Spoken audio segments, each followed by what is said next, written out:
What's going on, guys?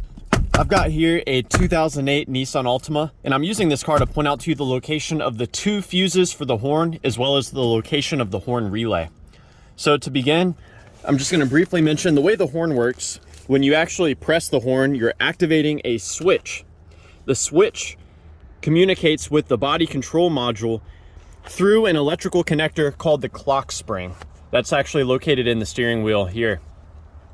That body control module will then trigger the horn relay. So let's first pop this cover open. This is where we can find a 10 amp fuse that provides power to the body control module.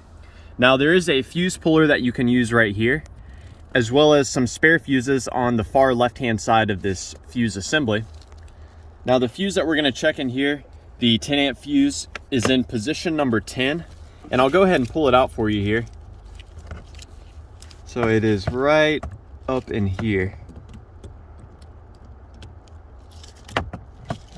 So if this fuse is blown, the body control module will not be able to command that the horn come on. So definitely an important fuse for you to check right here. Now we're gonna move under the hood. This is where we can actually find the relay for the horn, as well as the fuse that provides power to the horn. So over here on the driver's side, we're gonna see on the front of the fuse box cover, there's a tab. This you pull away from the fuse box and the corner will pop up. Now moving to the back, there is a wider tab down here. With this one, you actually push it towards the fuse box and hinge upward. So I know it's kind of hard to see that in the shadow, so let's get a closer look at it. This is the tab on the back that you push in.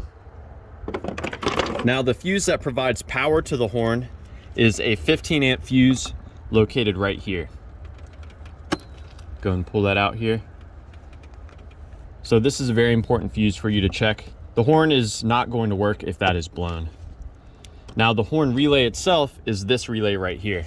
And my absolute favorite way to troubleshoot this relay is to have an assistant inside the car holding the horn down.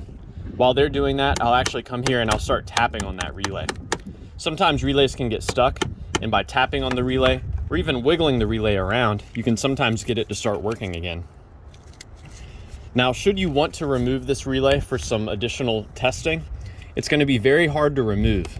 There is a retaining tab that is actually deep down to the side of the relay that you're supposed to be able to push in before the relay can come out. I wasn't able to access that, so instead I just brute forced ripped out the relay, and when I did that, it broke off the retaining tab here. You can see this tab is supposed to be in this position to lock that relay in its place, but it just broke out. Not a big deal. And I needed to remove the relay in order to show you the different pins. So let's get a close up here. This is a 3-pin relay. Now I showed you the 15 amp fuse that is right here. That fuse provides a constant power to this red pin on the relay. When the body control module wants the horn to go off, whether that be due to you pressing the horn or if it's from the alarm going off, a ground will be provided on this pin right here. When the ground comes in here and then there's a power present here, the relay is activated and it sends power into this pin, which goes to the horn itself. So you yourself can activate this horn manually by connecting those two pins together. You could do that with a paper clip or a wire, or even some pliers like what I'm doing here. I'm just touching those two pins together. When you connect those two, you should expect the horn to go off. If it does not go off, then you could have an issue with the horn itself. Now, some of these Altimas, they will have a horn under each headlight. And it's kind of in here. You'll have to remove this fender liner in order to access it. But I'm going to show you how the newer Altimas are set up. So this is a newer Altima, a 2012. And you can see here on the driver's side, they actually put both of the horns together.